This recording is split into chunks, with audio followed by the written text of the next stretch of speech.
Bonsoir à tous.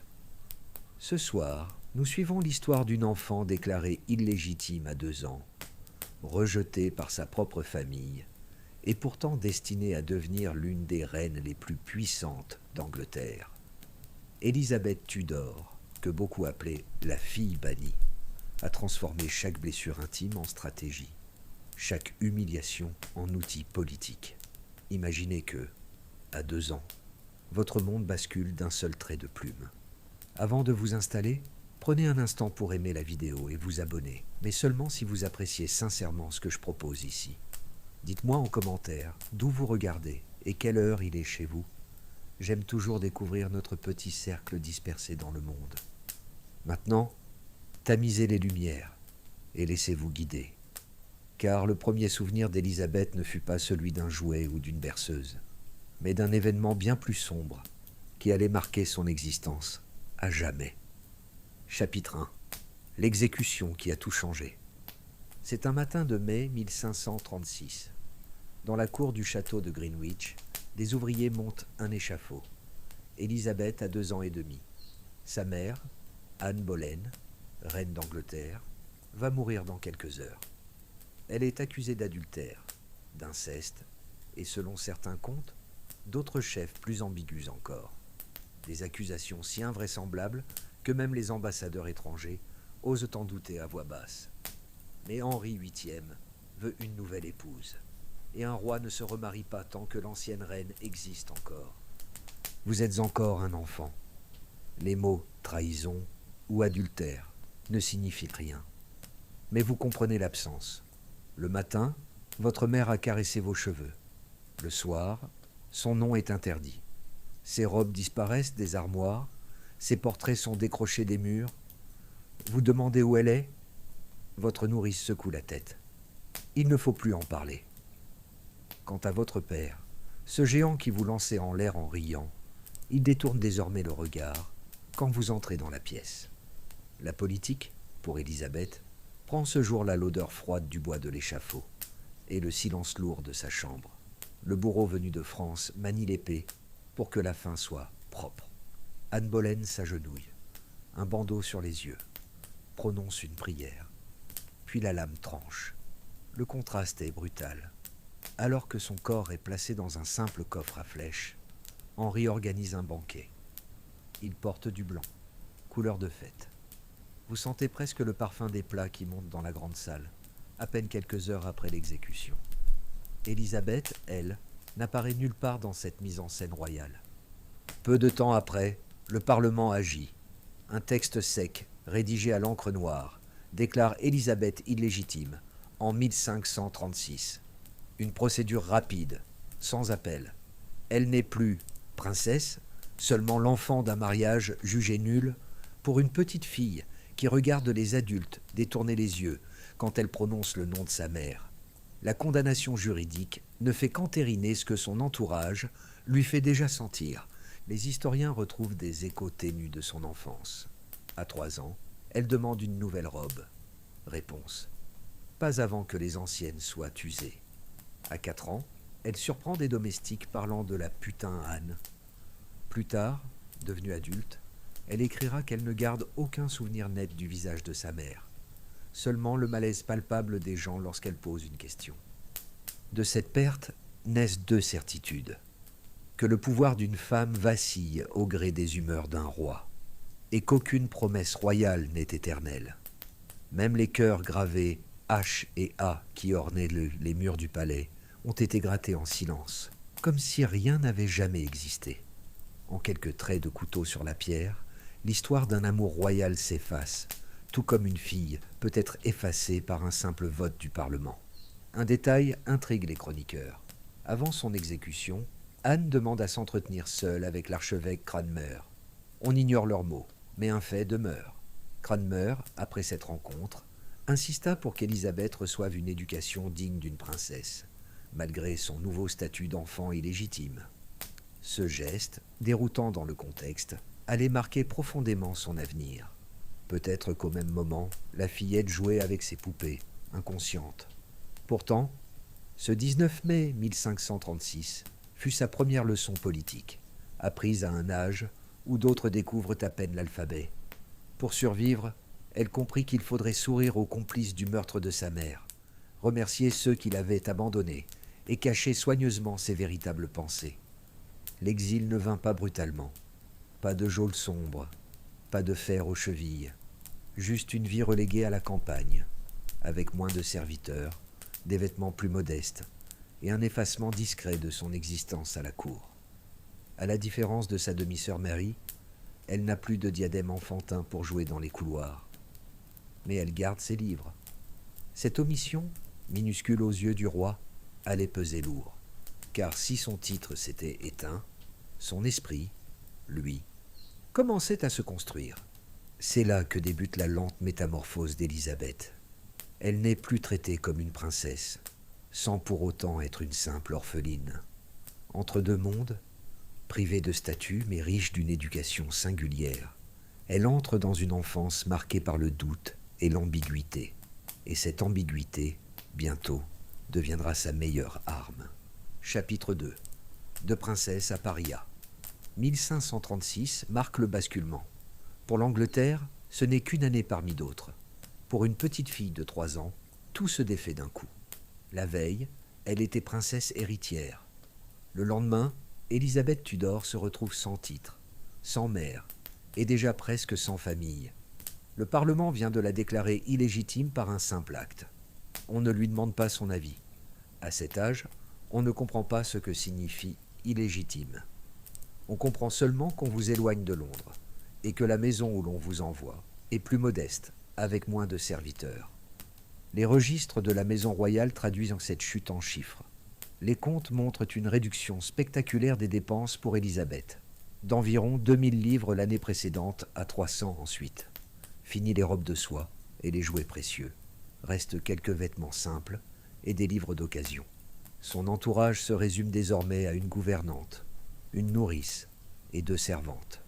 Pour une enfant qui avait grandi sous les regards de la cour, la transition est brutale. Ses demi-frères et sœurs, Mary et Edward, bénéficient encore de l'opulence royale, tandis qu'elle s'efface discrètement dans la campagne, comme une présence gênante. Hatfield House devient son nouveau quotidien. Elle joue dans les jardins, suit des leçons, pratique l'étiquette. Mais quelque chose s'est irrémédiablement perdu. Les visiteurs, autrefois empressés, se font rares. Personne ne s'incline plus profondément. Les regards oscillent entre pitié et froideur distante, comme si l'on préférait oublier qui elle est. Que feriez-vous, vous, si dès l'enfance on vous retirait vos repères et qu'il ne vous restait que les livres?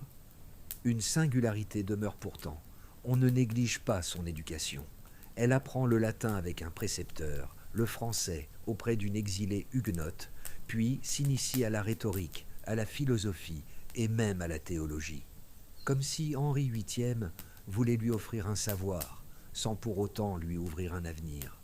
Peut-être une tentative de compenser son rejet, ou simplement la conviction que même une enfant disgraciée doit savoir écrire des lettres polies et tenir son rang. L'affection, en revanche, se fait rare. Son père ne la voit presque jamais. Sa demi-sœur Mary lui fait ressentir toute son hostilité, en rappel de la blessure du divorce maternel. Edward, fragile et lointain, grandit séparé d'elle. Autour d'Élisabeth, les adultes obéissent aux ordres, mais sans chaleur. Personne pour la serrer quand elle pleure la nuit, personne pour expliquer l'absence définitive de sa mère. Quand elle demande un jour à voir la tombe d'Anne Boleyn, on répond qu'il n'y en a pas. Tout au plus une dalle anonyme dans une chapelle. Et pourtant, cette enfance bancale révèle chez elle une étonnante adaptation. À 6 ans, elle adresse une lettre en italien impeccable à Catherine Parr, la dernière épouse d'Henri VIII.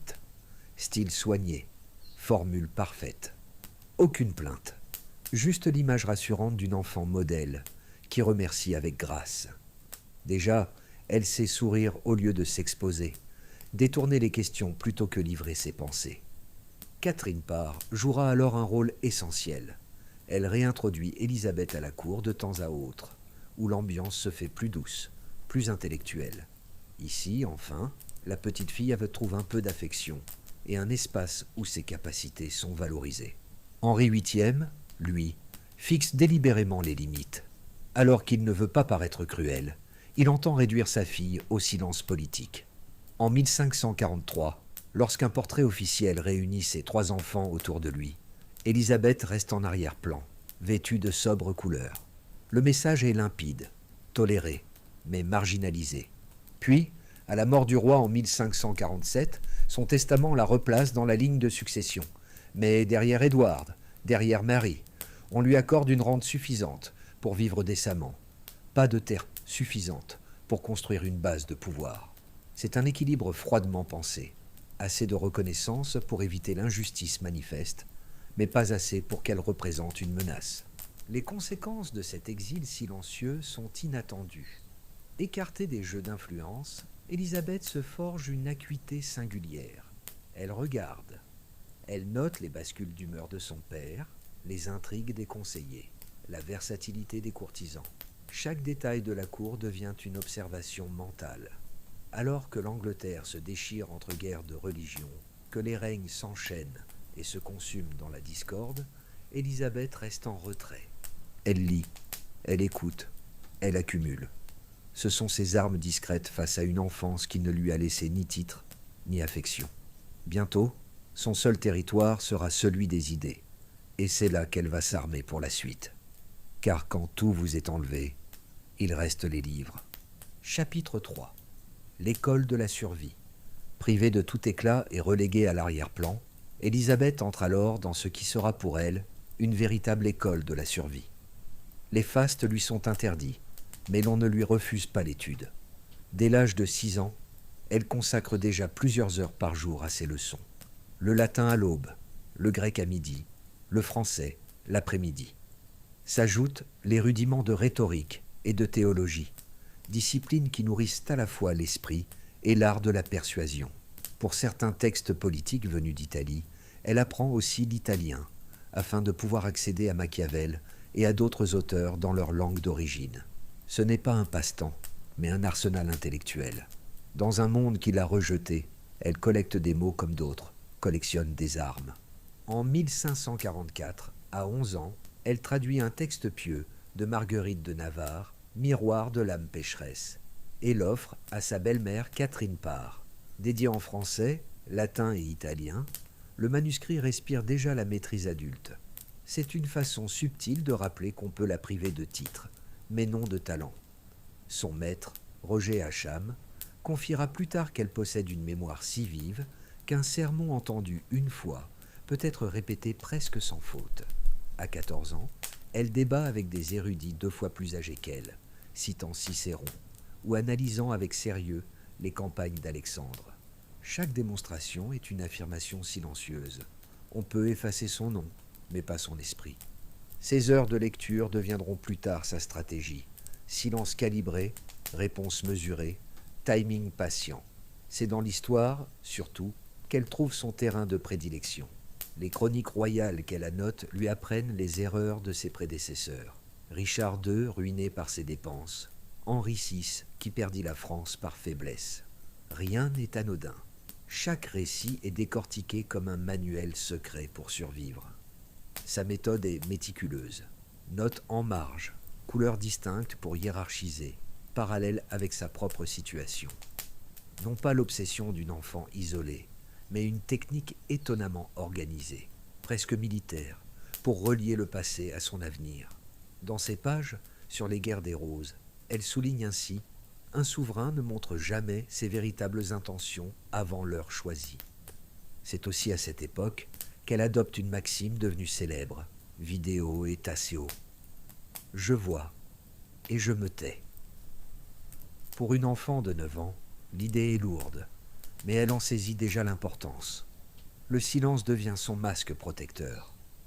Face à Édouard VI, qui lui ordonne de suivre la ligne protestante, elle obéit extérieurement tout en restant prudente. Face à Mary Tudor, farouche catholique, elle affiche une soumission polie, affirmant n'avoir jamais goûté aux doctrines nouvelles. Personne ne peut saisir ce qu'elle croit vraiment.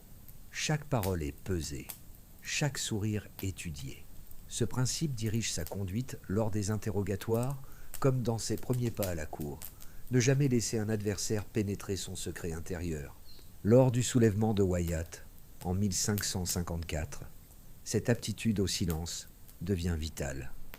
Suspectée de complot, Élisabeth est arrêtée. La rumeur la désigne comme instigatrice et on l'entraîne vers les geôles. Les questions pleuvent, les menaces planent, mais elle choisit ses mots avec une précision glacée. « Si j'ai conspiré, que Dieu m'abandonne ». Une formule impeccable, assez pieuse pour ne pas trahir, assez générale pour ne rien avouer. Elle nie sans excès, répond sans s'enfermer. Même sous cette pression, la devise adoptée enfant lui sert de boussole. Après 2 mois, faute de preuves concluantes, on la libère. Loin de s'effondrer, elle reprend ses études, comme si ce détour par la prison n'était qu'une parenthèse. Fortifiée par ces épreuves, elle développe un mode de gouvernement qui, plus tard, déroutera ses ministres. Éviter la décision tranchée, retarder jusqu'au moment propice, envelopper ses convictions dans des paraboles. Un ambassadeur en fera la remarque, exaspéré. Son cours change sans prévenir, comme celui d'une rivière impossible à tracer. Ce qui passait pour prudence dans son enfance deviendra une méthode de règne. Ainsi, l'enfant privé de statut apprend à utiliser les mots comme d'autres brandissent des épées. Chaque page lue, chaque maxime apprise est une protection ajoutée, une barrière dressée contre les pièges qui l'attendent. Dans ses carnets de jeunesse, une phrase griffonnée à 13 ans résonne déjà comme une déclaration de principe. Un prince sage ne combat pas avec des armes qu'il n'a pas lui-même éprouvées. Elle commentait les rois médiévaux, mais dessinait déjà sa propre stratégie. Sous cette discipline rigoureuse, vous sentez qu'une étape se prépare. Car bientôt, ses talents de prudence et de silence seront mis à l'épreuve loin des livres et des marges annotées. Dans un lieu sombre, chargé de souvenirs sanglants, où tant d'héritiers n'ont trouvé que la mort, elle devra prouver que l'école de la survie ne l'a pas seulement formée à penser, mais à résister. Chapitre 4. La tour qui ne tombe pas. 17 mars 1554. Une pluie fine recouvre Londres lorsqu'Élisabeth franchit les portes grises de la tour. Elle a 20 ans. Ses murs ont déjà englouti sa mère, Anne Boleyn, puis Jane Grey, sa cousine condamnée à 16 ans. À présent, elle se retrouve face au même piège, héritière fragile dans un royaume secoué par la rébellion de Wyatt. Cette insurrection protestante contre le mariage espagnol de la reine Marie s'est effondrée. Les enquêteurs veulent des coupables, et le nom d'Élisabeth circule avec insistance. 2 mois de détention vont commencer, 2 mois d'incertitude, où chaque heure pèse comme une menace. On l'introduit par la porte des traîtres, là où la Tamise dépose ses prisonniers. L'eau clapote contre les pierres sombres, tandis que les gardes lui refusent un manteau supplémentaire. Le froid du printemps traverse ses vêtements fins, détail mesquin conçu pour ronger ses forces avant même les interrogatoires. Ses appartements, assignés dans la Bell Tower, ne sont pas des cachots, mais l'humidité suinte des murs. La nuit, elle croit entendre l'écho des pas de son geôlier résonner dans les couloirs. Parfois, une goutte tombe du plafond sur la pierre nue, un bruit régulier qui rend chaque minute plus longue. Non loin de là, dans la chapelle Saint-Pierre-aux-Liens, repose encore le cercueil anonyme de sa mère. Le supplice est avant tout psychologique. On ne la frappe pas, on ne l'attache pas, mais son quotidien se réduit à une attente saturée de menaces voilées. Serviteurs déplacés sans explication, conversations étouffées derrière les portes, pas interrompues devant sa chambre sans raison. Chaque détail brouille ses repères. C'est un jeu cruel, lui faire croire qu'un ordre d'exécution peut tomber d'un instant à l'autre. Élisabeth, au lieu de céder, compose une réponse précise. Lorsque des gardes entrent dans sa chambre, ils la trouvent assise, psautier ouvert, lisant la Bible en grec. Elle réclame des ouvrages pieux et des travaux de broderie, activité polie et inoffensive. Elle joue son rôle d'enfant studieuse, distante du tumulte. La nuit, elle écrit. Ses lettres à Marie sont de petits chefs-d'œuvre de nuances, allégeance affichée, mais jamais aucun aveu. « Si j'ai commis une faute, je demande pardon », note-t-elle, sans préciser quelle faute. Elle signe toujours avec une humilité feinte, et chaque formule est pesée pour montrer la loyauté, tout en gardant ses distances face aux accusations. Dans l'une de ses lettres, elle formule une demande audacieuse, obtenir audience auprès de Mary elle-même. Pas libération, pas excuse, seulement une entrevue. Ce calcul repose sur une idée simple. Seule face à sa sœur, elle peut exercer son talent de persuasion. Ses geôliers le savent. La journée, l'empêcher de parler, devient leur première ligne de défense. Son quotidien ressemble alors à celui d'une recluse. Lever à l'aube, prière, quelques morceaux de pain rassis pour repas, lecture. Quand des enquêteurs viennent, elle leur répond avec une politesse glaciale. Jamais elle ne hausse le ton, jamais un mot de trop. Un témoin raconte plus tard sa voix, douce mais ferme, sans fissure possible. Même quand, en mai, on lui rapporte qu'un rebelle a prononcé son nom, elle réplique aussitôt « qu'il vienne redire ces mots devant moi ». Cette assurance déconcerte ses interrogateurs. Dans ces murs où tant avait été fléchi, elle ne plie pas. Elle laisse aussi une empreinte tangible. Dans la pierre de sa chambre, elle grave une inscription, une phrase pieuse et son nom. Ce petit geste, à la fois prière et marque d'existence, dit qu'elle refuse l'effacement. Ses lettres, ses lectures, même ses silences, tout devient trace d'une résilience tranquille. Après 2 mois, l'absence de preuves contraint Mary à relâcher sa sœur. Mais l'humiliation se poursuit. Elizabeth est envoyée sous surveillance stricte à Woodstock, isolée mais pas libre. Là encore, elle transforme la contrainte en exercice. Elle entretient sa correspondance, négocie le droit à davantage de livres, s'attarde sur les détails pratiques comme si chaque concession administrative était une petite victoire. De cette captivité naît une expérience unique. Elle observe le système judiciaire des Tudors depuis l'intérieur. Noble qui signe sous pression, accusations fabriquées, confessions arrachées par la peur.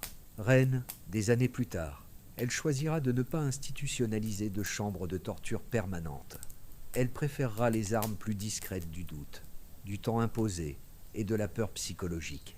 Une méthode née entre les murs de la tour.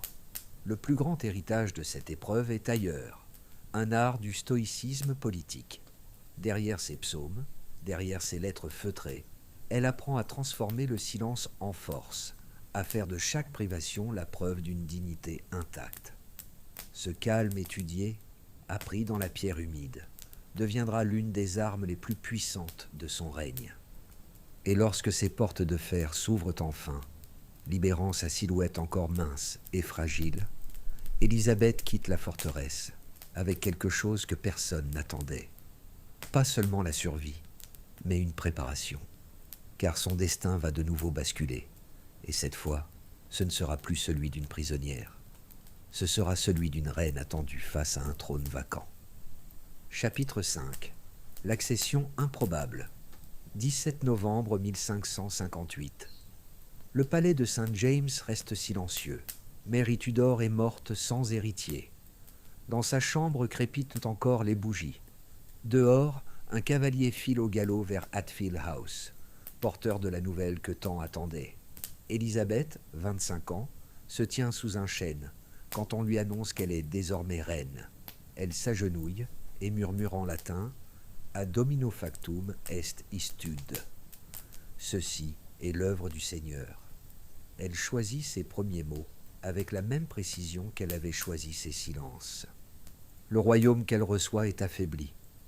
Mary laisse derrière elle des caisses vides, une noblesse fracturée entre catholiques et protestants, des guerres mal engagées, des récoltes médiocres. La monnaie s'est dépréciée, la dette s'accumule. Calais, dernier bastion anglais en France, a été perdu. Beaucoup de ses sujets ne voient dans la couronne qu'un fardeau. Pourtant, la nouvelle souveraine avance sans trembler. Très tôt, elle s'appuie sur un homme clé, William Cecil. Ce juriste méthodique devient son secrétaire principal, l'architecte discret d'une gouvernance sobre et organisée.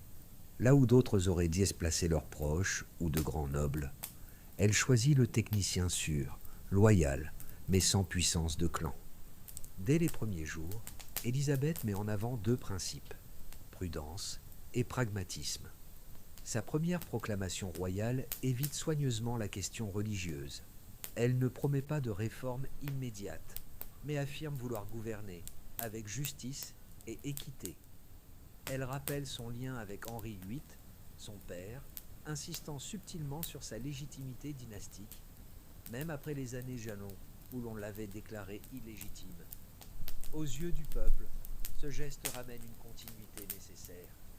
Les célébrations restent modestes. Élisabeth renonce au banquet onéreux, mais ordonne une tournée dans Londres pour que tous voient leur nouvelle reine. Le cortège n'a rien d'excessif, mais assez de mise en scène pour imprimer sa présence.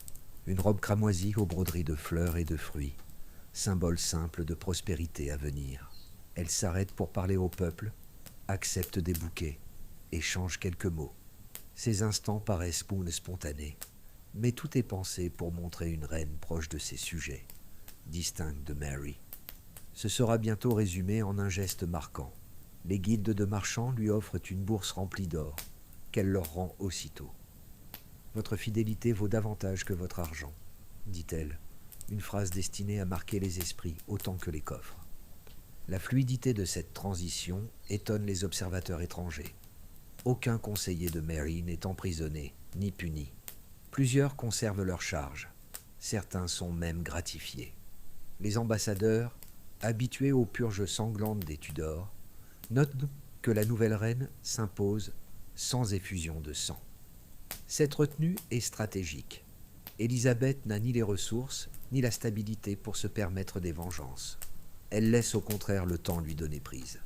Sa gestion de la religion témoigne de la même habileté graduelle. Un premier geste en faveur des protestants, l'autorisation des offices en anglais. Mais dans les églises, elle conserve encore les crucifix et maintient une certaine liturgie pour rassurer les catholiques. Les prédicateurs radicaux qui réclament plus sont reçus froidement. Elle les confronte à des arguments théologiques précis, les laissant s'épuiser. Cette neutralité feutrée n'est pas un manque de courage, mais une stratégie. Préserver l'unité d'un royaume fracturé par des décennies de conflits. Face aux finances, elle agit avec le même esprit pratique. Un audit révèle une administration remplie de fonctionnaires payés sans travail. Elle ne les renvoie pas tous, ce serait coûteux et imprudent, mais les affecte à de nouvelles tâches. Une main oisive est l'outil du diable, dit-elle en citant l'Écriture. Chaque décision allie efficacité et mise en scène pieuse.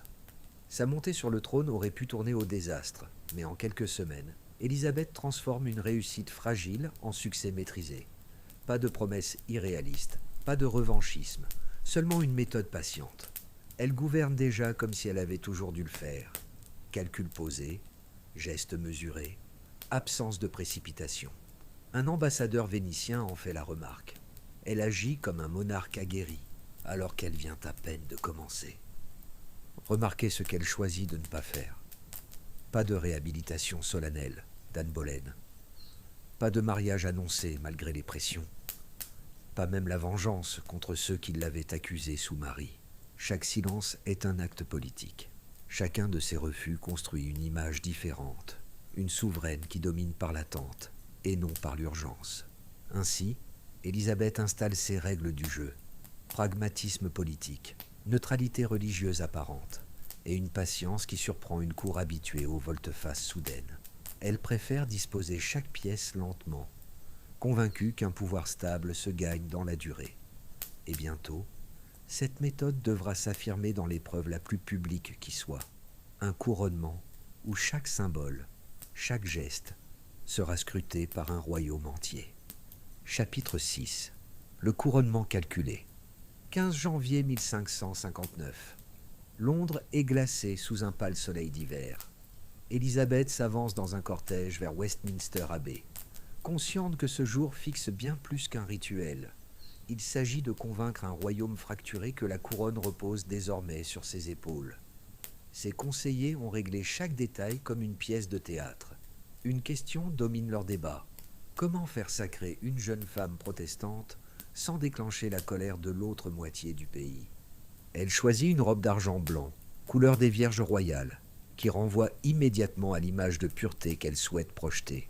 Mais, au-dessus, son manteau de pourpre réservé à la lignée Tudor, souligne l'autorité traditionnelle.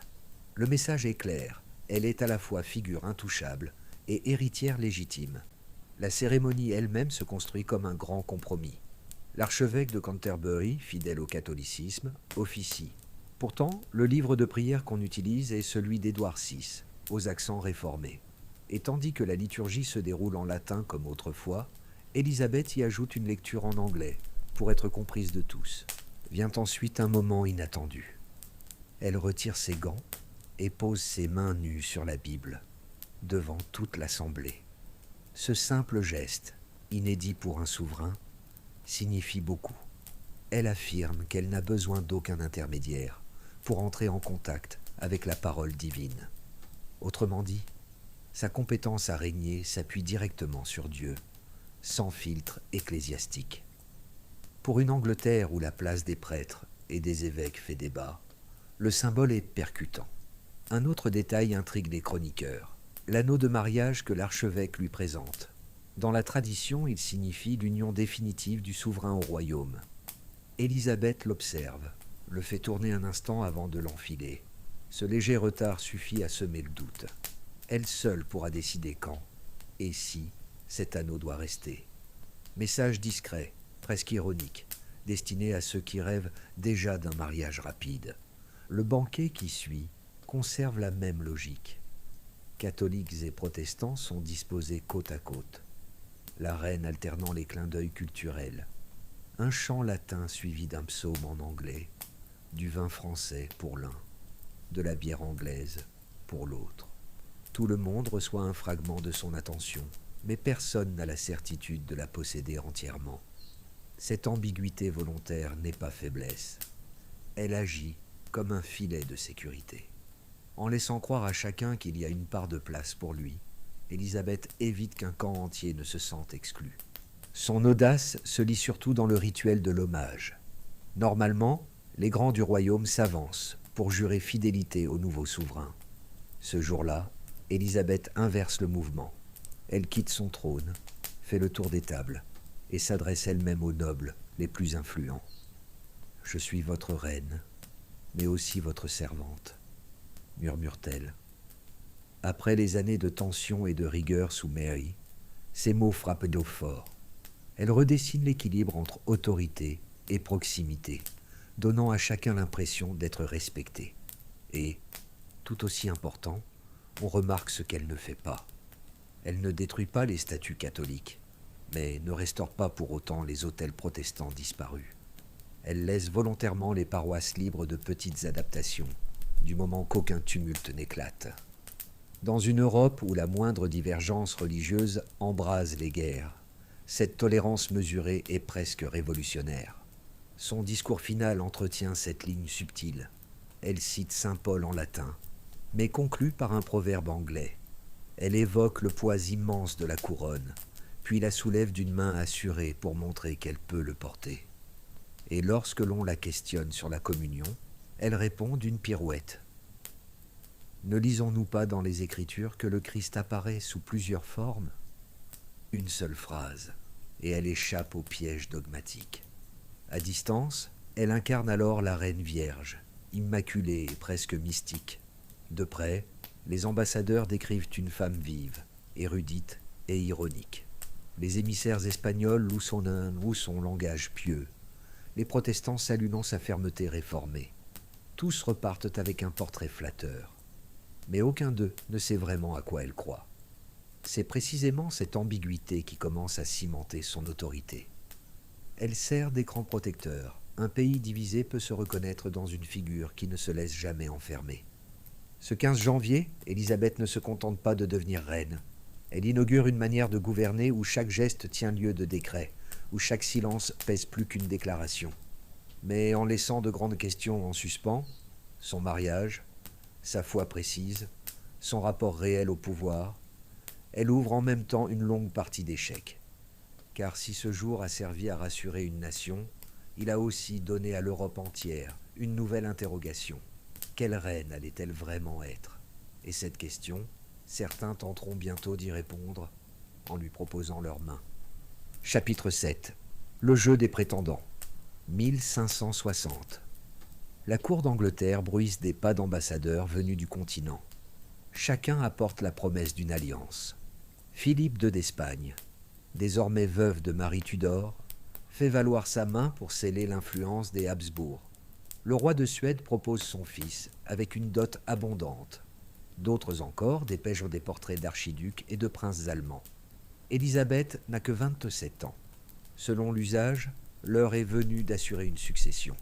Mais elle choisit une stratégie qui déjoue toutes les attentes. Chaque prétendant reçoit la même attention calculée.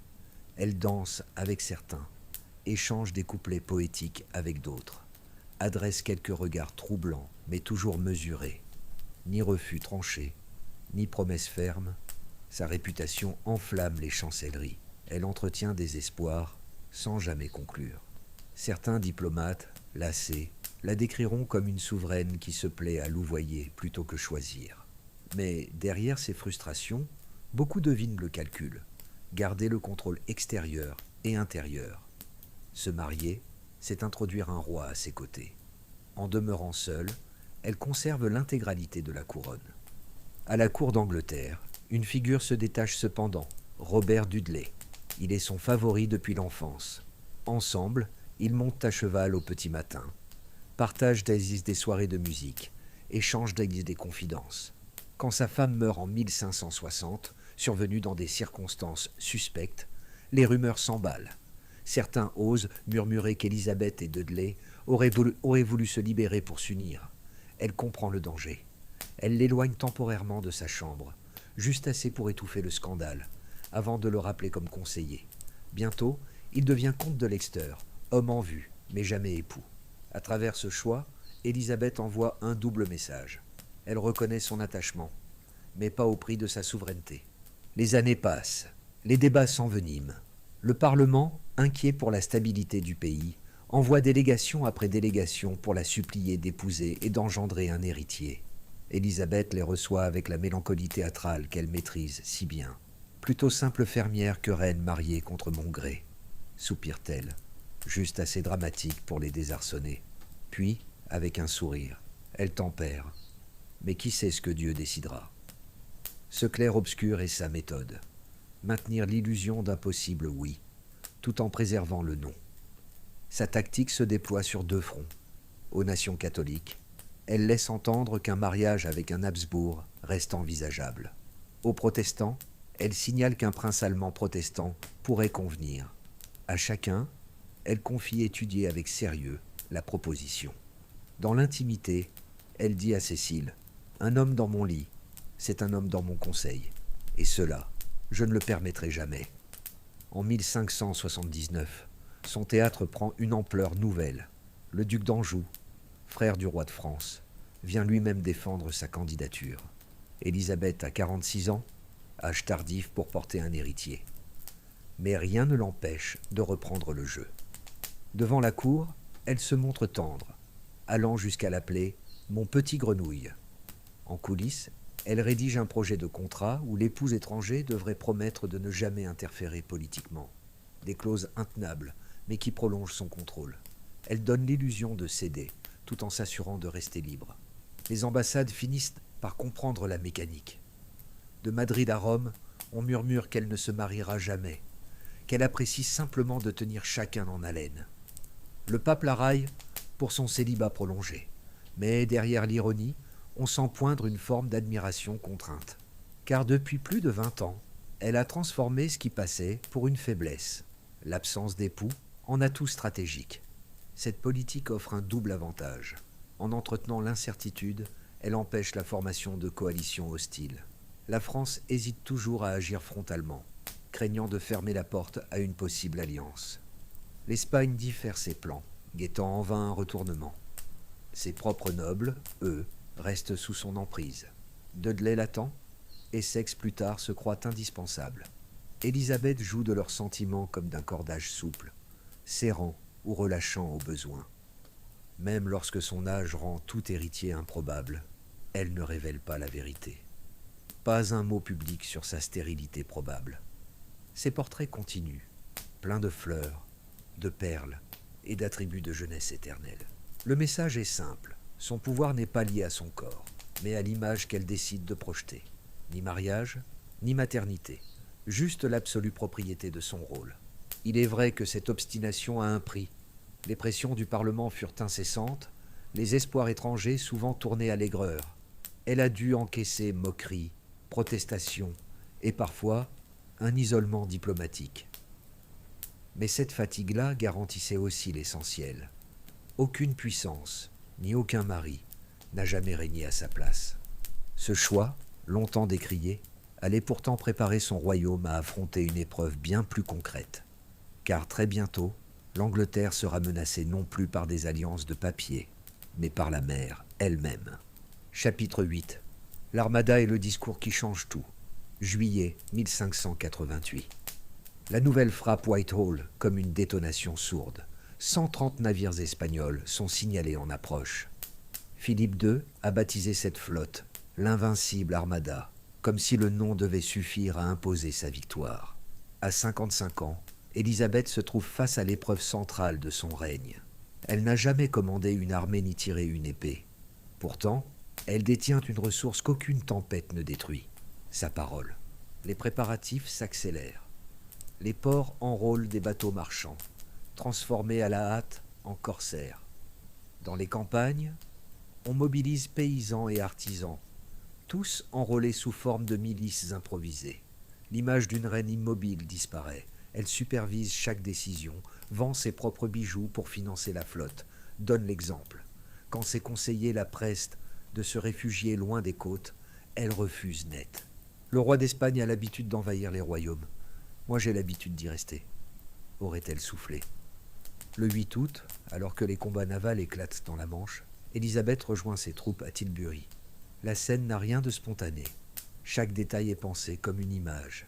Elle avance à cheval, robe blanche immaculée recouverte d'une cuirasse d'argent brillamment polie. Un mélange de pureté et de force. Derrière elle, son écuyer brandit l'épée d'État, symbole que la reine saurait, au besoin, s'en emparer. Son discours est bref, mais ciselé. Elle commence par rassurer la foule. « Mon peuple bien-aimé, on m'a conseillé de me méfier des traîtres. Mais je ne veux pas vivre sans la confiance de mes fidèles sujets. » Puis la phrase qui traversera les siècles. « Je sais que je n'ai le corps que d'une femme faible et fragile, mais j'ai le cœur et l'estomac d'un roi d'Angleterre. » Une traduction fidèle d'une ligne qui restera l'une des plus célèbres de l'histoire britannique. Elle conclut en affirmant être prête à mourir au milieu de ses soldats, dans la poudre et la poussière, si le destin l'exigeait. Les témoins rapportent de son allure singulière. Elle s'avance parmi les rangs, s'arrête pour demander des prénoms, tend la main vers une hallebarde, effleure une épée. Dans un monde où les monarques se tiennent à distance, cette proximité calculée bouleverse. Les cris de loyauté fusent. Les capitaines jurent de tenir jusqu'au dernier souffle. Un marin écrit plus tard « Nous l'aurions suivi jusqu'en enfer ce jour-là. » Sur mer, la supériorité numérique espagnole s'impose au premier regard. Mais la marine anglaise sait jouer de son agilité. Ses navires, plus légers, harcèlent les lourds galions ennemis. Vient ensuite la nuit des brûlots. Quelques bâtiments incendiés lancés vers le cœur de l'Armada. La panique divise la flotte. Au matin, les Espagnols, désorganisés, se retirent vers la mer du Nord. Là, le vent et la tempête achèvent ce que les canons n'avaient fait qu'entamer. Sur les 130 navires, moins de la moitié regagnent les ports espagnols. Élisabeth transforme ce résultat en victoire éclatante. Elle ordonne des prières publiques d'action de grâce dans chaque paroisse, unissant catholiques et protestants dans la reconnaissance. Elle fait frapper une médaille qui porte l'inscription « Dieu souffla » et ils furent dispersés. Dans ses portraits, elle se fait représenter une main posée sur un globe, l'autre serrant les symboles de commandement maritime. L'habileté est manifeste. Le pays ne célèbre pas seulement une bataille gagnée, mais une reine devenue l'incarnation de la survie nationale. Dès lors, la perception bascule. L'Europe cesse de voir en elle une femme célibataire, entourée de conseillers. Elle devient la figure d'une résistance inspirée, comparée par des pamphlets protestants à Déborah, la juge biblique qui sauva Israël. Même un ambassadeur vénitien note « Elle a fait d'une crise l'occasion de se lier à son peuple ». Ce triomphe repose moins sur la poudre ou les coques de chêne que sur l'art de l'image et du langage. La cuirasse sur la robe blanche exprimait mieux qu'une armée entière l'identité nouvelle du royaume. Le moment choisi, quand la victoire semblait possible mais pas encore sûre, décupla les faits, et sa phrase, simple, mémorable, se transforma en promesse politique. Tant que la reine se tient debout, l'Angleterre demeure. Dans les mois qui suivent, chants et ballades reprennent l'événement. Mais derrière ces éclats, Élisabeth reste prudente. Elle récompense ses commandants mais veille à ne pas en laisser grandir un trop vite. Elle rejette toute idée de contre-invasion en Espagne. Trop risquée, trop coûteuse. La victoire militaire se mue donc en victoire narrative. Car après tout, ce que l'histoire retient n'est pas le nombre de galions coulés, mais l'image d'une reine en armure, entourée de soldats galvanisés. Ce jour-là, Élisabeth apprend que le pouvoir repose autant sur le récit que sur les faits. Comment une souveraine transforme-t-elle une bataille navale en mythe national, durable et presque sacré? La réponse se trouve peut-être dans sa manière d'utiliser chaque victoire, non pas pour se reposer, mais pour préparer les épreuves à venir, où d'autres pressions pèseront bientôt sur son trône. Chapitre 9. L'art de régner sans héritier. 1595. La cour d'Angleterre vit dans une tension silencieuse. Élisabeth a 62 ans, un âge déjà avancé pour son époque, et depuis près de 40 ans, elle refuse de nommer un successeur. À chaque conseil, à chaque session parlementaire, la même interrogation ressurgit. Qui montera sur le trône après elle? La réponse, toujours, se dérobe. Les risques sont connus de tous. Ne pas désigner d'héritier, c'est s'exposer au chaos. Des factions pourraient bien se soulever, des guerres éclater entre partisans de Jacques d'Écosse, de Lady Catherine Grey ou d'autres parents plus éloignés. En toile de fond, les fractures religieuses ajouteraient au désordre, et l'Espagne surveille, prête à pousser un prétendant catholique. Pourtant, Élisabeth choisit de vivre avec cette menace. Elle comprend que l'incertitude elle-même devient un instrument politique. Toute conspiration est impossible si nul ne sait à qui prêter allégeance ensuite. C'est dans ses réponses publiques qu'elle déploie son art. Quand les lords la pressent, elle détourne la demande d'un geste. Un jour de 1593, elle fait mine de tourner une bague à son doigt et s'adresse à l'Assemblée. Cet anneau symbolise mon mariage avec le royaume. Le jour où je l'ôterai, vous saurez que ma fin est proche. Une phrase forte, mémorable, mais qui ne livre aucune solution. Elle pratique moins l'énigme que la suspension. Retarder l'instant, faire patienter, créer le vide où seuls ces mots tiennent lieu de décision. En coulisses, elle nourrit tous les espoirs, puis les déçoit aussitôt. À Jacques VI d'Écosse, elle écrit des lettres empreintes de tendresse familiale, sans véritable promesse. Lady Catherine Grey, elle, reçoit quelques clémences avant d'être laissée mourir prisonnière pour son mariage jugé illégal. Plus tard, à son ministre Cécile, elle laisse entendre qu'elle penche vers Jacques. Mais quelques jours après, à son favori Essex, elle parle en bien de Lord Beauchamp. Chacun croit être l'élu secret, mais personne ne tient jamais la vérité. Cette politique de flou finit par peser sur son entourage. Les ministres vieillissent, s'épuisent à chercher des indices. William Cecil, pilier de son règne, constate surtout qu'elle maîtrise le tempo au point de rendre inutile toute pression. Le Parlement revient à la charge, encore et encore, mais la réponse reste toujours une mise en scène. Plainte théâtrale qu'on veut la marier contre son gré.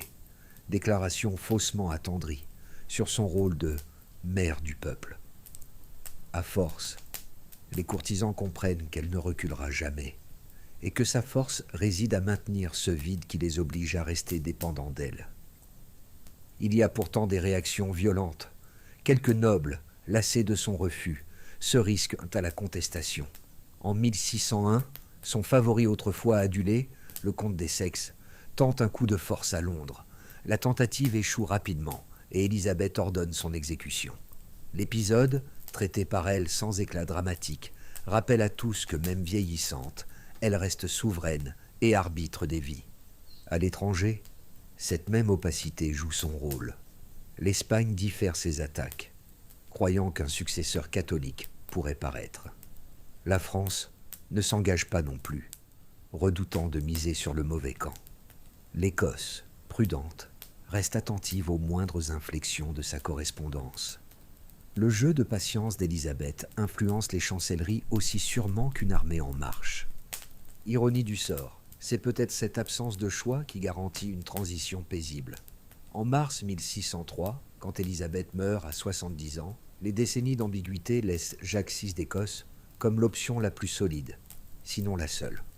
Les nobles, fatigués d'attendre, s'accordent aussitôt. La guerre civile redoutée depuis si longtemps n'aura pas lieu. Ce paradoxe résume l'art d'Élisabeth, prolonger l'incertitude pour solidifier son autorité, même au prix de fragiliser certaines fidélités. Elle a transformé le vide en outil de pouvoir, le silence en méthode de gouvernement. La fillette, autrefois rejetée sans titre, déclarée illégitime, a su garder son trône jusqu'à son dernier souffle, sans jamais plier sur une succession. Chaque délai, chaque refus, chaque phrase suspendue s'inscrivait dans une même logique. Rester la seule, jusqu'au bout. Mais gouverner ne se limitait pas à manœuvrer nobles et prétendants. Pendant que ses ministres désespéraient d'obtenir un nom, Élisabeth modelait son royaume à travers d'autres instruments moins visibles, plus subtils encore. Non pas une armée ni une loi, mais une image collective, un souffle partagé. Bientôt, au cœur de Londres, un nouveau langage allait donner forme à ce pouvoir, celui de la scène et des mots. Chapitre 10. La révolution culturelle élisabéthaine, 1590. Londres s'anime autour d'un nouveau lieu. Le Globe Theatre vient d'ouvrir ses portes. Dans cette foule bigarrée où se pressent marchands, artisans et nobles curieux, on raconte que la reine elle-même serait parfois venue en secret assister aux pièces d'un dramaturge encore jeune, William Shakespeare. Élisabeth a 57 ans et sait que les royaumes se cimentent autant dans les mots et les images que dans les batailles et les traités. Quand elle accède au trône en 1558, le paysage artistique de l'Angleterre est pauvre. Quelques troupes itinérantes installent leurs tréteaux éphémères, rapidement fermés par les autorités sous prétexte de désordre public. La langue anglaise, jugée trop rustique, reste confinée aux sermons et aux pamphlets religieux. Les élites préfèrent de converser en latin ou en français. Son père, Henri VIII, avait fait venir des musiciens italiens à la cour. Mais l'Angleterre n'apparaissait alors que comme un importateur culturel, incapable de rayonner par elle-même. Élisabeth comprend vite que pour rivaliser avec Milan, Florence ou Madrid, son royaume doit trouver une nouvelle voie, propre et audible. Elle ne cherche pas à copier le faste des cours italiennes, mais à développer un art accessible autant aux nobles qu'au peuple. C'est là son véritable coup de force, transformer la culture en levier politique. Ses premières décisions sont modestes mais stratégiques. Elle accorde privilèges et protection aux compagnies de théâtre, à condition qu'elles voyagent également en province. Les écrits en anglais reçoivent encouragement et visibilité, même si les traditionnels textes latins dominent encore les écoles. Ces gestes discrets installent un climat nouveau. Les artistes ne craignent plus la condamnation systématique, mais peuvent espérer reconnaissance s'ils servent, même indirectement, l'image de l'État. Shakespeare incarne bientôt ce mouvement. Il n'est pas officiellement l'écrivain de la cour, mais ses œuvres s'accordent à l'ère du temps. Quand il monte Henri V, exaltant la victoire anglaise contre la France, la pièce rencontre l'approbation implicite du pouvoir. Dans Richard III, le tyran difforme devient un repoussoir qui valorise l'ordre actuel. Et dans Le songe d'une nuit d'été, on perçoit des échos de célébration plus voilées du règne. Élisabeth n'ordonne pas ses créations, elle ne les signe pas de sa main, mais elle soutient les compagnies qui les portent et tolère les allusions flatteuses. Son patronage, même indirect, suffit à inscrire Shakespeare et ses pairs au cœur de l'identité nationale. Les arts visuels suivent le même mouvement. Les peintres fixent son image dans des portraits officiels accrochés dans les palais, comme dans les demeures de province. Ces toiles circulent largement et imposent l'iconographie nouvelle. La Reine Vierge, vêtue de blanc, entourée de symboles de pureté et de puissance. Les musiciens anglais, jusque-là considérés comme secondaires, composent désormais en anglais et non plus uniquement en latin. L'architecture elle-même exprime cette transformation. Des demeures ouvertes, lumineuses, ornées de vitraux racontant scènes historiques, remplacent peu à peu les forteresses austères, héritées du Moyen-Âge. Cette politique trouve cependant ses opposants. Les puritains dénoncent avec vigueur les théâtres, lieux qu'ils jugent propices au vice. Élisabeth réagit avec prudence. Elle ne les réduit pas au silence complet, mais impose une surveillance. Les censeurs royaux assistent aux représentations, vérifient le contenu, parfois suspendent une pièce quelques jours si la critique est trop directe. C'est une tolérance encadrée. Le théâtre devient à la fois un espace de création et un outil sous contrôle, jamais en rupture totale avec le pouvoir. Après la victoire contre l'Armada en 1588, l'élan culturel prend une coloration plus politique encore. Les poèmes, chansons et pièces relatent les exploits des marins contre l'Espagne. Des airs populaires se moquent du roi Philippe II et circulent jusque dans les tavernes. L'État n'avoue pas financer directement ces œuvres, mais il facilite leur diffusion. Chaque vers chanté dans une campagne éloignée agit comme un rappel de loyauté à la couronne. Élisabeth, elle, se prête au jeu sans distance excessive. Elle participe aux masques de cour, ces spectacles mêlant théâtre, danse et costumes, où l'allégorie célèbre discrètement la monarchie. Elle lit et commente les poèmes qu'on lui offre, parfois même récite lors de banquets.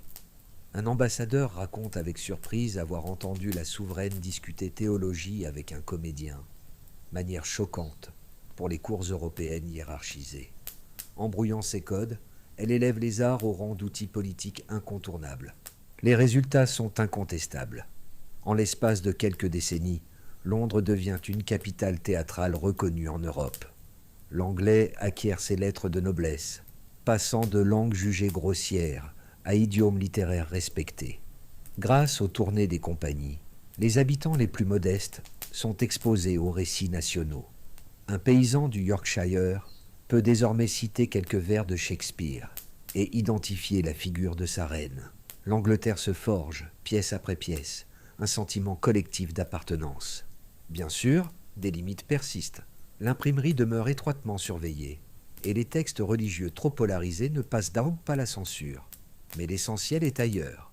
La culture, sous Élisabeth, devient un prolongement du pouvoir politique, une force douce qui façonne esprits et mémoires. Quand on lui reproche ces divertissements jugés futiles, elle répond « Le peuple a besoin de songer pour mieux travailler ». Une formule simple qui résume la logique entière de sa politique culturelle. À la fin de son règne, une nouvelle génération d'auteurs, Marlowe, Ben Jonson, Spencer, consolide l'héritage. Tous participent à bâtir une mythologie nationale où la souveraine figure au centre. Le portrait de la Reine Vierge, inspiré et répété, circule des palais aux tavernes. L'Angleterre n'a peut-être pas l'or venu des colonies espagnoles, mais elle détient ce qui restera. Une identité culturelle fière, centrée sur sa langue et ses artistes. Et c'est cette construction patiente qui rend son pouvoir singulier. Régner par l'épée suffisait à d'autres. Mais elle savait que l'autorité se plaçait aussi dans l'imaginaire collectif.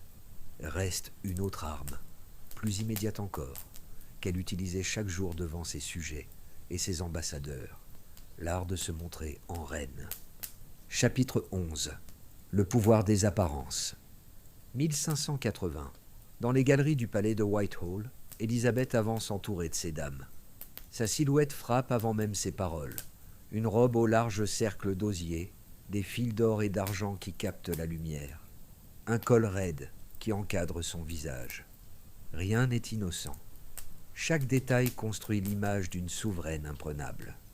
À l'époque, un monarque gouverne autant parce qu'il montre que parce qu'il signe. Mais Élisabeth pousse ce principe plus loin. Dans un monde sans journaux ni gravures largement diffusées, son apparence voyage surtout par les portraits et les récits des ambassadeurs. Son vêtement devient un langage en soi. Rouge pour la majesté, blanc pour la vertu, noir pour la constance, un vocabulaire visuel qui frappe les regards bien mieux que n'importe quelle proclamation. Ces corsets intègrent des plaques rigides de métal, rappelant à tous que la reine reste droite, quoi qu'il arrive. Ces portraits officiels renforcent cette grammaire symbolique. L'un des plus célèbres la montre, en 1592, posant littéralement sur une carte d'Angleterre, un globe terrestre sous la main et une robe constellée de perles. Le triple message saute aux yeux, elle règne sur son île, regarde au-delà des mers et reste vierge de scandale. Ces perles, parfois décrites comme héritées de trésors liés à des rivales, évoquent autant ses victoires politiques que son image immaculée. Elles ornent ses gants, ses éventails, parfois même la selle de ses chevaux. Avec les années, la reine affine ce rituel. La jeune femme aux cheveux lâchés devient, à 40 ans, une figure aux perruques rousses éclatantes et au col plissé, rappelant les parures masculines. À 50 ans, ses traits s'estompent sous une poudre blanche et ses habits se couvrent de symboles, soleil, fleurs, étoiles, serpents. Son corps se transforme peu à peu en une fresque vivante. À travers cette métamorphose, la femme se retire pour laisser place à une icône stable, un visage qui semblait défier le temps. Les observateurs étrangers tentent de mettre des mots sur cette présence. L'ambassadeur espagnol Mendoza parle d'un éclat presque aveuglant, quand le français André Hureau de Metz la décrit drapée d'or comme une figure sacrée. Un autre souligne même que son pas résonne d'un bruissement particulier, produit par des perles ou des grelots cousus dans ses ourlets. Sa venue s'entend avant de se voir, comme un rite d'apparition. Derrière la scène, toute une organisation veille à cet effet.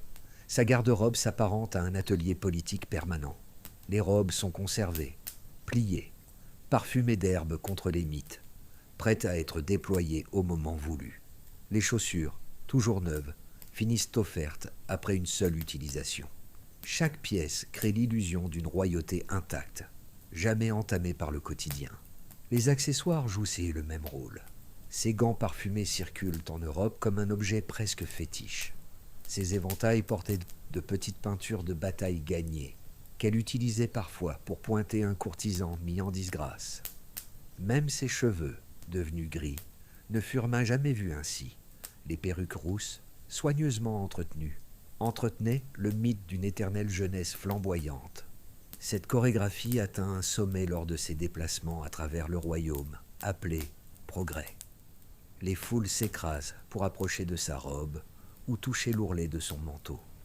Elle encourage ce culte en laissant tomber un gant ou un mouchoir, ensuite ramassé par ses gardes avec des pinces d'argent. Le geste semble accidentel, mais il nourrit la ferveur d'un peuple persuadé d'approcher une relique vivante. Le paradoxe reste frappant.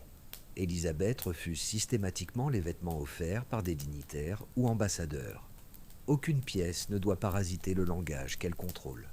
Tout vient de ses propres ateliers.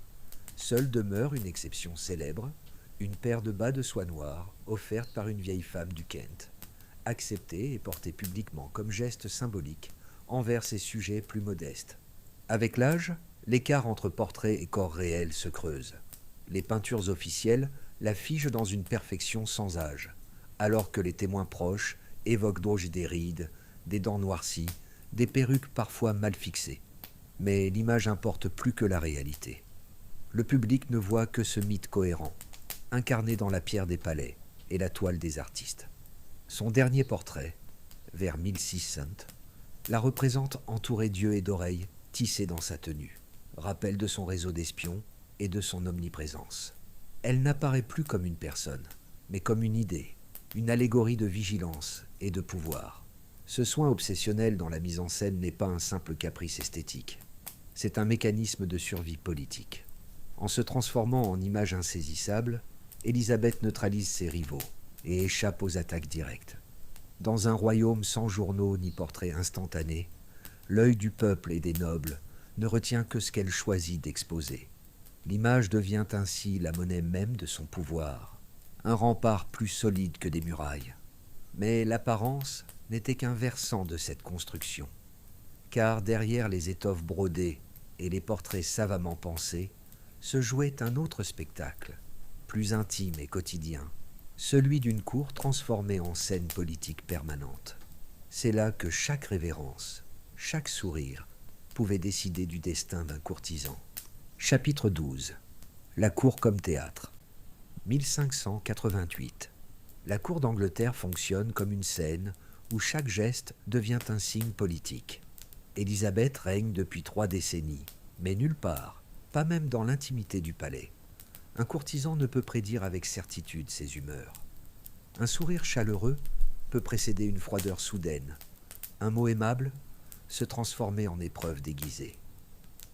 L'incertitude est dans sa méthode, et chacun vit dans l'attente. Le protocole lui-même entretient cette tension. Les audiences commencent tôt, les pièces glacées se remplissent d'attentes silencieuses. Les courtisans se pressent dans les couloirs, espérant un signe qui les fera admettre auprès d'elle avant les autres. Lorsqu'Élisabeth paraît, toujours ponctuelle, c'est dans une mise en scène minutieuse. Un nouvel habit, des bijoux subtilement choisis, et ce regard qui jauge sans rien révéler. L'effet est simple mais implacable. Rappeler que le privilège n'existe que par sa volonté. Parfois, ces tests sont directs. William Cecil, son conseiller en chef, reçoit une remarque vive, puis se retrouve observé en silence, jusqu'à ce qu'il corrige lui-même ses propos. Lors d'un banquet, elle place un rival à une place moins honorifique, juste assez pour que toute la salle le remarque.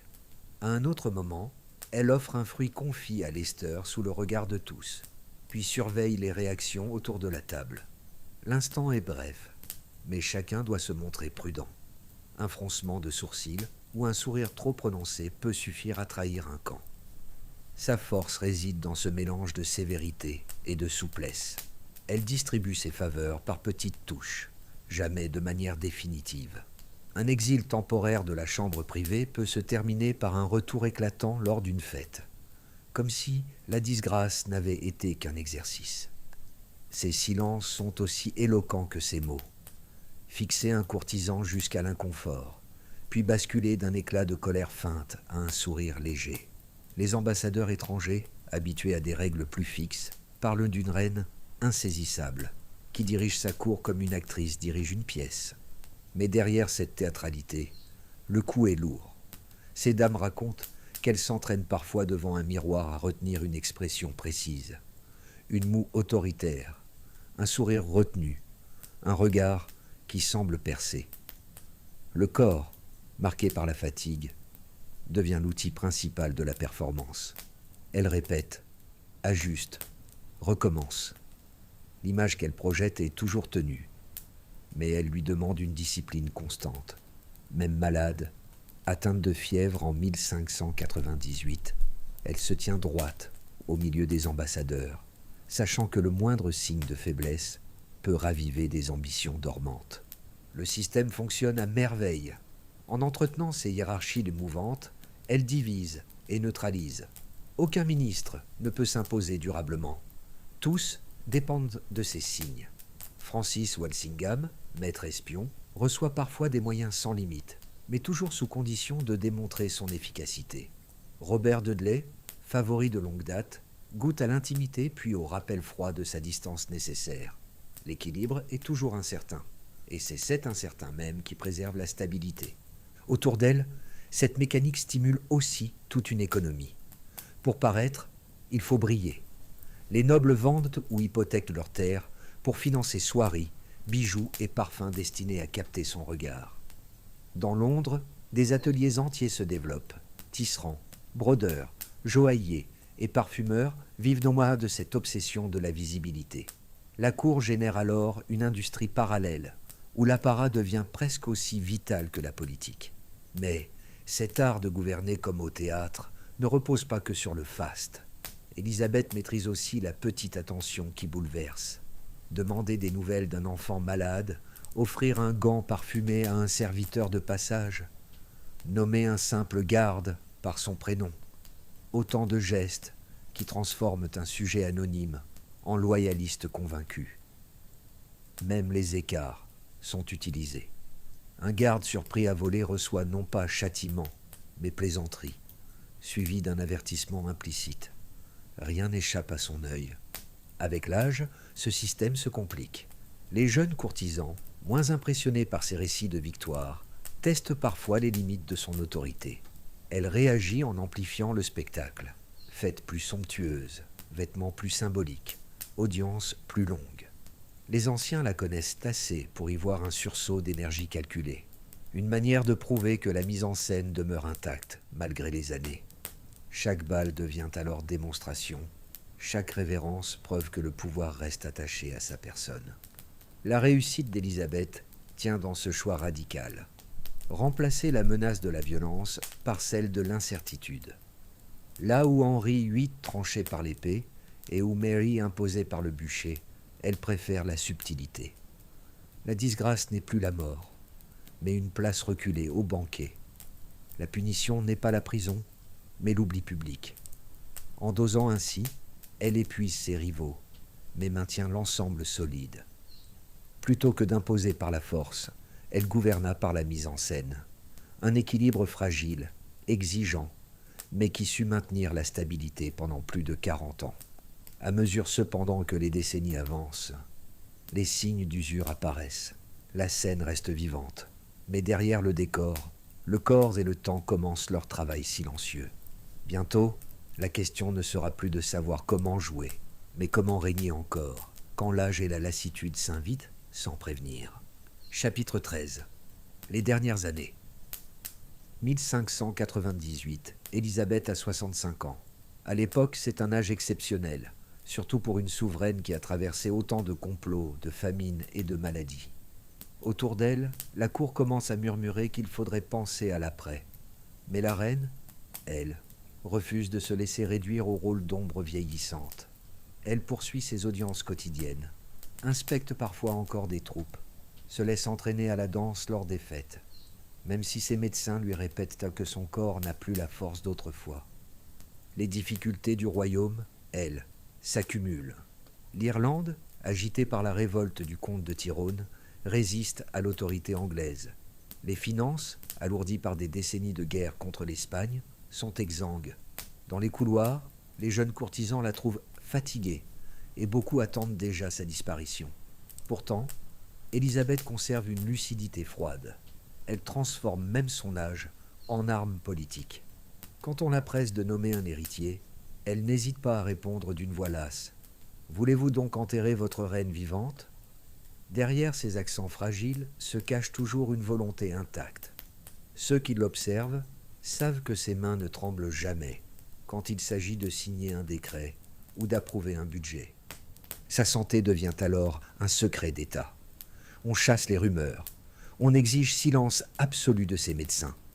Ses douleurs, l'arthrite, la dentition abîmée, les insomnies, sont tues. Lorsqu'elle n'y voit plus assez, on lit devant elle les documents à voix haute. Mais on ne doit pas mentionner la cause.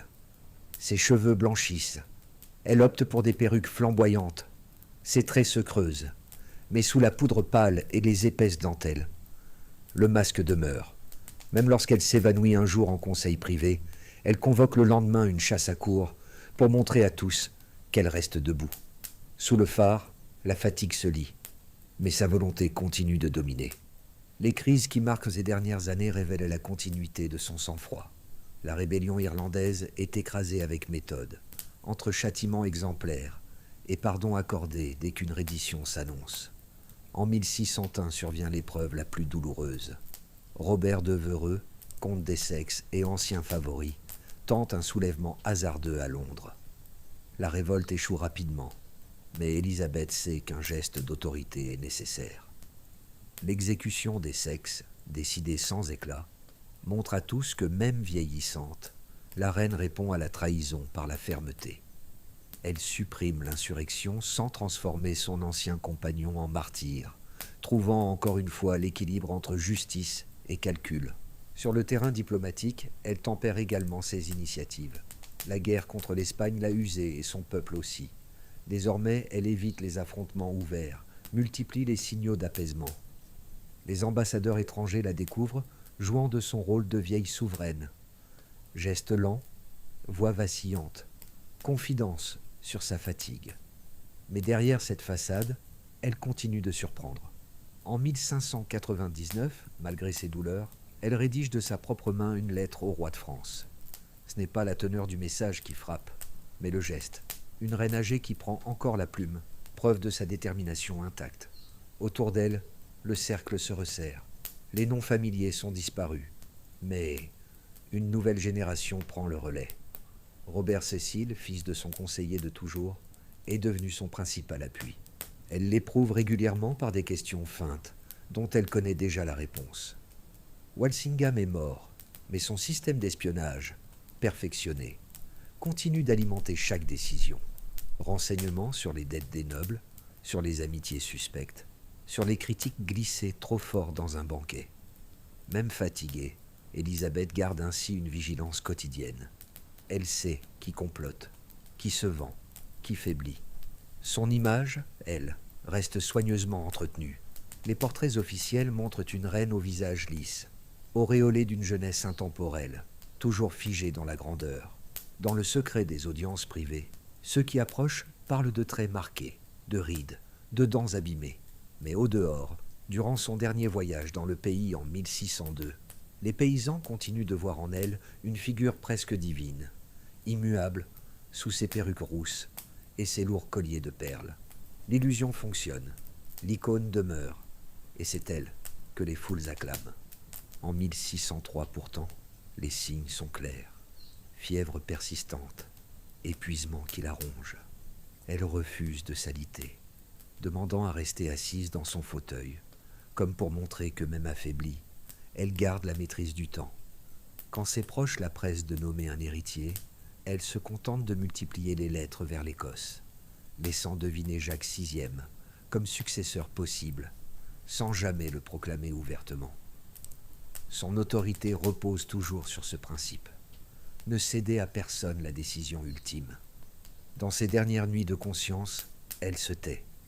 Certains racontent l'avoir vue tracer de petits cercles dans l'air avec ses doigts.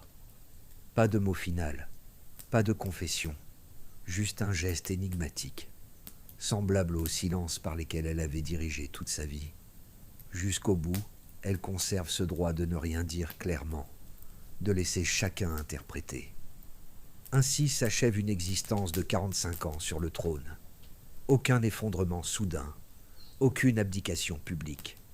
Elle a tenu son pouvoir, jour après jour, jusqu'à son dernier souffle. Et déjà, autour d'elle, le silence de cette fin commence à nourrir une autre histoire, qui ne cessera bientôt de grandir. Chapitre 14. La mort et la légende. 24 mars 1603. La chambre embaume le lilas et la cire. Élisabeth s'éteint peu après 2 heures du matin, refusant jusqu'au bout de se coucher dans son lit. Les médecins parlent d'une fièvre des marais, peut-être une pneumonie. Ces dames retirent ses bijoux, l'un après l'autre, ne laissant qu'un seul insigne posé à proximité. La couronne, toujours visible, silencieuse et lourde. À Londres, la nouvelle se répand avec lenteur. Les cloches sonnent par intervalles espacés. Les tavernes ferment leurs volets. On craint des désordres. Depuis des semaines, des prédicateurs annonçaient que la disparition de la défenseur de la foi marquerait la fin du monde. Pourtant, les rues restent calmes. Trop calmes, note un ambassadeur français, comme si la capitale retenait un souffle collectif. Dans ces heures d'incertitude, Robert Cécile agit rapidement. Depuis longtemps, il prépare l'après. À peine la mort constatée, des messagers partent vers l'Écosse. Le regard de la cour se tourne naturellement vers Jacques VI, fils de Marie Stuart, attendu comme nouvel héritier. Aucun acte signé d'Élisabeth ne l'atteste pleinement, mais tout est prêt pour que la transition se déroule sans choc. Les funérailles reflètent cette même maîtrise de l'image. On revêt le corps d'une robe de velours pourpre, doublée d'hermine, comme si la souveraine assistait à sa propre cérémonie. Un masque de cire, réalisé à partir de ses traits, recouvre son visage. Sous ce façonnage figé, elle paraît plus jeune qu'elle ne l'avait jamais été depuis des années. Une apparence apaisée, presque intemporelle, destinée à être la dernière vision que son peuple garderait d'elle. Le 28 avril, Londres se couvre de silence pour le cortège. 10 000 personnes suivent le cercueil couvert d'un drap d'or. 37 jeunes filles, en robe blanche, marchent en tête, une pour chacune de ces années de règne. Les ambassadeurs notent la ressemblance avec les funérailles d'Henri VIII, comme si, dans la mort, Élisabeth remportait encore une égalité symbolique avec son père. À Westminster Abbey, l'archevêque donne un éloge mesuré. Il parle de sa sagesse, salue sa longévité, mais esquive prudemment les sujets plus sensibles, son refus de mariage, ses compromis religieux. Le tombeau, simple, sera partagé avec Marie Tudor, 2 sœurs d'armes en opposition constante de leur vivant, réunies sous la même pierre par décision de Jacques Ier, désormais roi. Un monument commun, censé refermer les fractures religieuses qui avaient marqué le siècle. Au dehors, les réactions européennes se mêlent. Philippe III d'Espagne commande un Te Deum, voyant dans sa mort la disparition d'une ennemie irréductible. En France, Henri IV salue au contraire la fin d'un siècle, tournant marqué par la disparition de l'une des figures les plus durables d'Europe. Quant aux Provinces-Unies protestantes, elles instaurent un jour de deuil national, saluant la souveraine qui avait soutenu leur combat et incarné un espoir contre l'Espagne. Dans ces derniers instants, on rapporte qu'Élisabeth aurait murmuré « Mon Dieu, quelle étrange chose que de devoir mourir ». Les uns y entendent une peur tardive, d'autres une réflexion amère. Peut-être n'était-ce que la surprise d'une femme qui avait toujours joué avec l'apparence et se trouvait soudain devant ce qu'aucun masque ne dissimule. Son testament ajoute à cette ambiguïté. Elle distribue des bijoux à ses proches, des terres à de loyaux serviteurs. Mais pour ce qui concerne le royaume, la seule phrase demeure « Je donne mon peuple à Dieu et à lui-même ». Nulle mention de succession, aucune directive claire.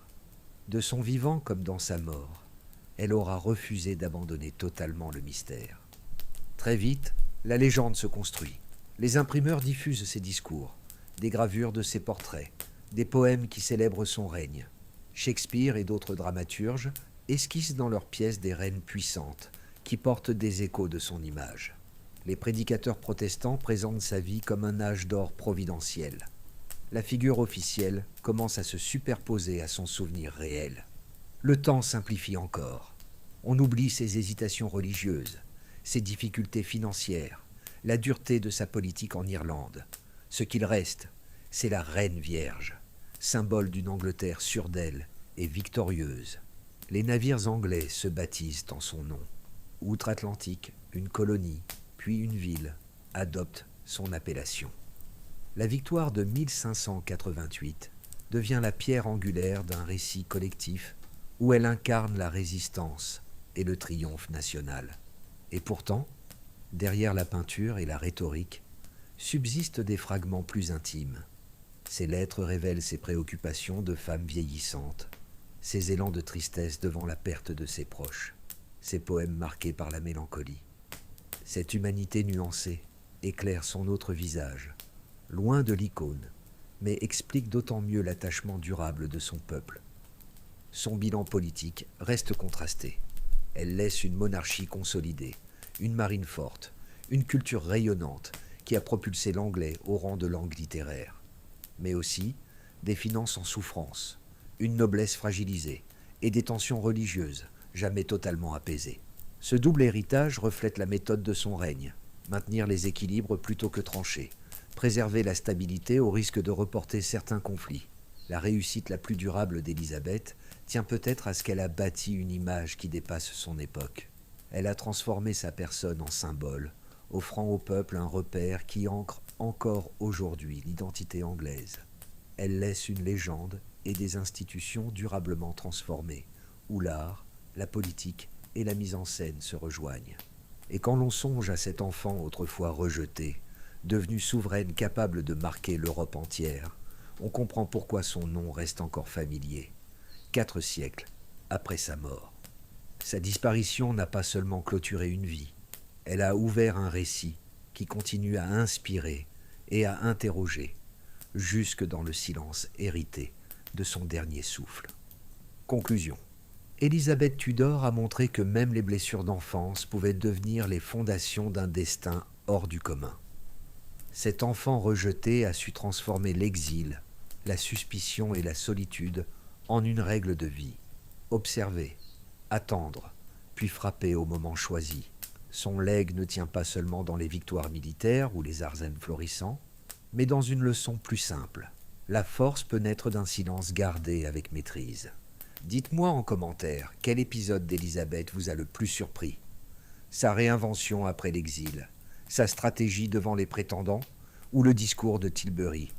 Si ces récits vous apaisent, abonnez-vous pour ne pas manquer nos prochaines histoires. Maintenant, tamisez vos lumières. Laissez cette histoire vous accompagner doucement. Parfois, la plus grande force naît d'un silence choisi.